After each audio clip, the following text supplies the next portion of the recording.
They have something to say. They have something to say. Why don't you let them say? Why don't you let them say? They can show you the way. They can show you the way.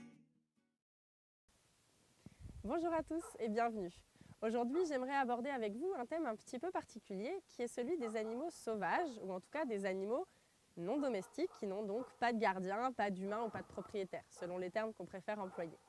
Ces animaux ont aussi des choses à nous dire, même si on ne connaît pas leur prénom, on ne connaît pas leur gardien et on ne sait pas forcément quel individu ou quelle individualité on va croiser. Je vais vous donner quelques exemples et vous allez comprendre que ces animaux ont aussi de nombreux messages à nous faire passer et que même si on n'est pas un professionnel de la communication animale ou même si on n'en a jamais fait, on peut quand même tirer bénéfice finalement de ces messages et de cette présence.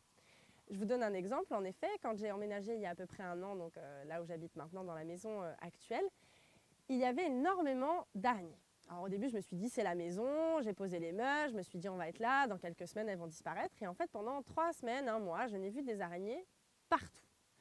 Dans la maison, sur mon oreiller, pendu à un fil devant mes yeux et même en ville, où qu'importe l'endroit où j'étais, je me retrouvais, il y avait des araignées. Donc là, on peut se dire, bon, je vois certains d'entre vous déjà bondir avec l'histoire des araignées. On n'aime pas tous les araignées. Je n'ai aucun problème avec ces bestioles, comme certains les appellent. Au contraire, je pense que chaque animal, chaque espèce a quelque chose à nous enseigner. Je n'ai donc à ce jour peur de pas grand-chose, on va dire ça comme ça. Donc ces araignées étaient là, alors certes toutes différentes, mais étaient là pour me passer un message. Mon outil, la communication animale, je me suis donc posée et un jour, je me suis dit, tiens, je vais peut-être lui demander ce qu'elle a à me dire. Donc j'ai demandé à cet individu araignée ce qu'elle avait pu vouloir me dire à ce moment-là. Le message de cette araignée, pour vous donner un exemple plus concret, c'était vraiment que c'était un moment pour moi de faire dans l'immobilité. Ça peut paraître un peu bizarre, mais quand elle me l'explique, c'est beaucoup plus simple que ça. Finalement, l'idée c'était que j'avais jusque-là tissé ma toile, que j'avais mis en place tout ce qu'il y avait à faire et tout ce qu'il y avait à mettre en place, et qu'il était maintenant pour moi de faire dans l'inaction, d'être mobile dans l'immobilité, c'est-à-dire comme une araignée, d'attendre sur cette toile que j'avais tissée, que les choses viennent se coller et que cling ding, ça m'appelle et que c'était le moment pour moi de repasser à nouveau à l'action. Dans une idée de se poser, de respirer et de revenir à l'intérieur de moi avant de recommencer à être dans l'action à l'extérieur. Des animaux comme ça et des messages comme ça, j'en ai plein. C'est-à-dire que je vais prendre une route pendant des centaines de fois toujours la même, je ne vais rien croiser de particulier, et puis pendant 3 semaines, 1 mois, peut-être 2, 3, 4, 5 jours de suite, je vais croiser par exemple des sangliers. On ne sait pas d'où, je n'en avais jamais vu pendant 1 an, là, pendant 5 jours, tous les jours. Limite, ils sont au bord de la route, ils m'attendent, et puis quand je suis passée, ils s'en vont, hein, c'est un petit peu le cliché, mais c'est presque ça. Donc pareil, je me permets de leur demander ce qu'ils ont à m'enseigner, ce qu'ils ont à me dire. Ça peut être des geckos, ça peut être des serpents, ça peut être plein de choses. J'ai croisé un paon il n'y a pas longtemps, 2 jours de suite, alors que je ne vois jamais de paon à cet endroit. Ça peut être des faisans, ça peut être des oiseaux, très particuliers aussi.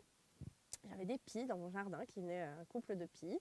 Ça peut être aussi des animaux que vous allez croiser, alors malheureusement décédés au bord de la route. Ça peut être aussi, par exemple, telle espèce d'oiseau qui vient tous les jours ou un individu en particulier. Et clairement, vous pouvez utiliser les outils que vous avez en communication animale pour leur demander ce qu'ils ont à vous dire. Et je trouve ça vraiment chouette. Oui, vous n'avez pas leur prénom, mais faites-vous confiance, faites confiance à l'animal qui est devant vous et qui vient régulièrement. Et allez loin. C'est-à-dire que même si ce sont des escargots, même si c'est une invasion peut-être de fourmis, une fourmilière qui s'installe proche de chez vous, vous aurez sûrement des choses à en retirer. Alors quand je dis retirer, évidemment, qu'on s'entende bien, ça n'est pas une histoire d'utiliser l'animal à telle ou telle fin, c'est vraiment lui qui vient nous chercher et qui fait partie de ces fameux non-hasards dont je parle si souvent. Voilà, ces animaux qui finalement viennent comme des guides nous apporter des messages qui sont bons et justes pour nous. Si vous vous dites, ben oui mais d'accord, tu es bien gentil, mais je n'ai pas l'outil de la communication animale, comment je peux essayer de décrypter leurs messages ?